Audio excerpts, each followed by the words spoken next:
pag-watering. So yan, meron na pong, ang dami na po nila. At meron din malaki dyan. Hindi ko pa siya kukunin kasi may nakuha na po ako kanina. Yan. Ang dami po nila. Ito pa po. Ang laki-laki. Meron pa po dito. Talagang ang dami pong bunga. Ang aming mga zucchini. Yan, meron pong napakalaki dito. Yan, at napakataas. Siguro mga 1 kilo something po yan.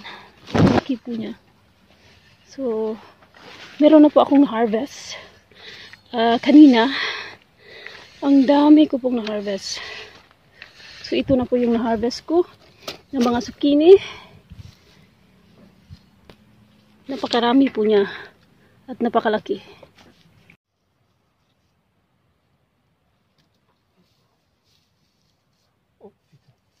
Meron din isa dito. Ito naman po yung ibang klase, yung white squash. Parang lasa po niya, parang yung upo sa sa Pilipinas. Parang white squash. Meron din ito. Ito po yung ibang klase. At so yan, napakarami pong zucchini na aming na-harvest today. So, lagay natin yan sa ating basket. Siguro, ipamimigay namin ito sa aming mga kapitbahay. Kasi napakarami na po namin nakuha since 3 days ago.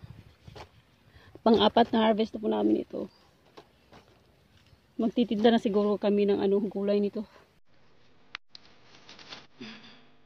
Natatuya na ng aking basket.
Sana po nagustuhan niyo po ang aming video for today. At kung nagustuhan niyo po ito, huwag niyo pong kalimutang mag-subscribe, like, and share. Maraming pong salamat.